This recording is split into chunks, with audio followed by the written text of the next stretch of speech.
I got a little bit more done in the shop today. Got some kitty litter down. I still gotta put my old 12 valve Cummins on that stand. Did some kitty litter on the stuff that was still wet and scraped up some of this gunk that builds up on the floor. I don't know what you would call it. I think it's like oil-soaked dirt. You know, you have to like scrape it off the concrete to get it off.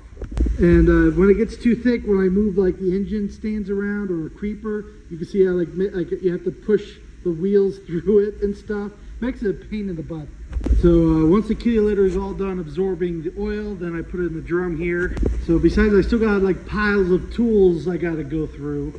Like unbelievable amount of tools I gotta go through and organize. And I don't even want to imagine like how hard it's gonna be to get the workbench cleaned back off. Because I still have a lot of tools I was organizing that I got from my grandfather's toolbox, trying to put complete sets together and everything before it became like a bomb here. See, all these tools I have out was out of my tool bag, which I kept with me like on the road and stuff. So pretty much all these are Craftsman tools and stuff I had. A little bit of random stuff from my cousin, from his tool bag, and some from that toolbox. So like in my tool bag, I had all the sockets on the snap set things. So what I want to do is put in all these tools instead of in the bag back and like put it in there. I want to get like the peg socket holders and stuff like that. So all these tools are going to stay in the shop from now on. Now I do gotta there's a lot of tools I don't have. I'm borrowing from my dad, like a Whizzy Gizzy, which is like an angle grinder. I have his torque wrench, angle air ratchet, and a few things, his air gun. So I gotta take all that back down. Other special tools of his, like the piston ring compressor, I gotta take that back down. And I gotta take a trip to Harbor Freight and get some more of my own tools. These are my dad's torches I gotta take down to the house. And I gotta get those tanks refilled because the tanks were left on and ran empty. I wanna put that MIG welder on one of these carts. I believe the one over there, the older one from my grandfather. Or maybe I'll go out and get an actual welder cart. And yeah, I still need the tank and regulator for that, to use that. Also, I want to get my own stick welder and not have to borrow my dad's. So there's still a lot of tools I don't have, but to get started, at least I got a lot of stuff here.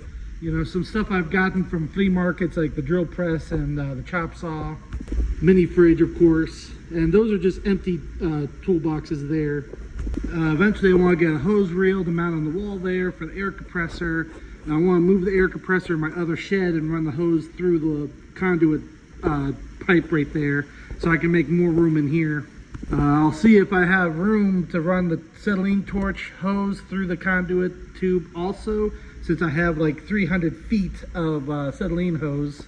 So I could pretty much just put a reel right there on the wall or hang it up and stuff instead of having it on the cart. Also would like to get one of those like drop light rails to hang off the roof. And I definitely want to get a waste oil burner to mount up there in the corner.